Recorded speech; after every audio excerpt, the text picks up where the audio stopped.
जिसने कभी जीवन में मदिरा एक बूंद भी जबान में नहीं रखी और जिसने कभी किसी की निंदा नहीं की और जो विधि पूर्वक शास्त्रों का स्वाध्याय करता है और नाम जप करता है, वो पूरे विश्व को तार देगा, अपने आप को भी और पूरे विश्व के तारण करने की सामर्थ्य रखता है। ये साधारण बात नहीं है जो आजकल के नवीन अवस्था के बच्चे खिलवाड़ में मदिरा को पीते हैं। क्या है? जिसके मुख में कभी जीवन में मदिरा नहीं गई है, किसी प्रकार से किसी की निंदा नहीं की, दोष आरोपण नहीं किया और जो शास्त्र स्वाध्याय भगवान नाम जप करता है, सहज में मन शांत होकर उसका भगवदाकार हो जाता है। पूरे विश्व तारने की तात्पर्य है कि अगर पूरा विश्व उसकी बात मान ले, उसका आश्रय ले ले, तो उसका कल्याण करने में वो समर्थ है। ये हव्य, यज्ञ और काव्य, श्राद्ध, जितनी भी वस्तुएं हैं, ऐसे भजन करने वाला सबको पाने का अधिकारी है। यदि ऐसे जिसने कभी मदिरा नहीं, कभी मांस नहीं, शास्त्र स्वाध्याय, नाम जप, भगवत परायण, उसको दिया हुआ दान ऐसे सफल होता है जैसे प्रज्वलित अग्नि में दी हुई आहुति। साधु को कभी किसी अस्त्र से किसी पर प्रहार करने की जरूरत नहीं होती।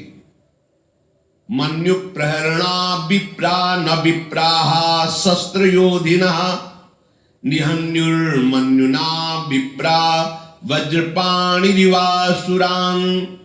साधु का अस्त्र है क्षमा। वो किसी लोहे या धातु से बने हुए हथियारों को पास रखकर उनसे प्रहार नहीं करता।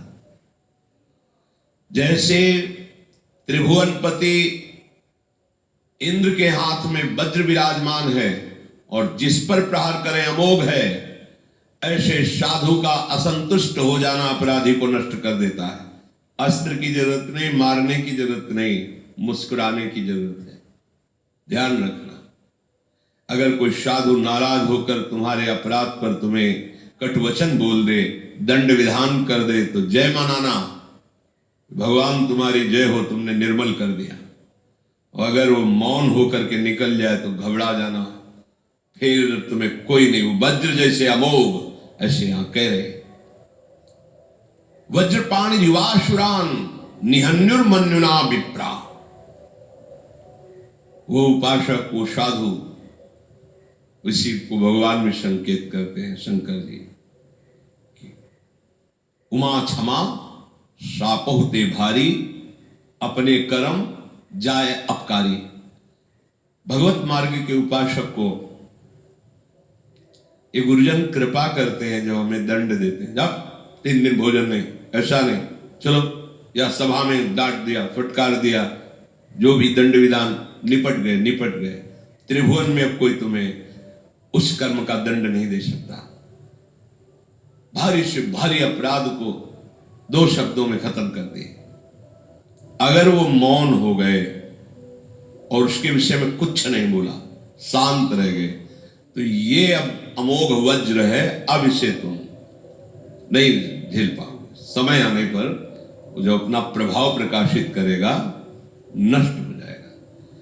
ये जैसे पापाचरण करते हैं और वर्तमान में खुशी नजर आते हैं ना, तो इसका तात्पर्य होता है जो सुकृत उनको आगे बचाने वाले थे, उनको भेजा जाता है, क्योंकि अपराध भयानक बन रहा है, सुकृत पहले नष्ट किए जा रहे हैं, जाओ फटाफट खत्म हो। और उसको लगता है मैंने सब कुछ किया, कुछ नहीं बिगड़ा ना। अब वर्तमान का भयानक अपराध जब उन सुकृतों का नाश कर देगा, फिर इसके बाद जब उसका प्रोसेस शुरू होगा, फिर किसी की सामर्थ्य नहीं। जो इस रहस्य को नहीं जानते उसे कहते सावधान रहो, सावधान, तुम्हें पता नहीं, ये बहुत प्रबल कर्म है जो नष्ट ही कर देगा, और कितने युग तक ये चलता रहेगा नष्ट करने के लिए, इसका कोई प्रमाण नहीं है। संत द्रोही, गुरु द्रोही, भगवत द्रोही कहीं भी ठौर नहीं, कहते ना इनके नरक में भी ठौर नहीं मिलेगा।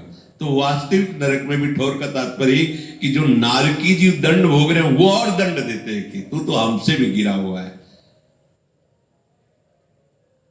मन्यु प्रहरणा, तुम्हें प्रहार करने की जरूरत नहीं है। युधिष्ठिर जी कहे जो साधु हैं, जो उपासक हैं, भगवत मार्ग के पथिक हैं, वो किसी बाहरी अस्त्र का प्रहार नहीं कर रहे। वो क्षमा, तुम्हारा मंगल हो, ये उनके हृदय। पर उनका कर्म जो है, भगवान कपिल देव जी ने जा भस्म हो जाए ऐसा थोड़ी कहा सगर के 60,000 पुरखों को। वो बस उद्दंडता उन्होंने की, किसी ने अश्वकुन को आश्रम में बांध दिया और समाधिस्थ थे। ये चोर है फिर समाधि का नाटक करता है, ऐसा उद्दंडता उनके तेज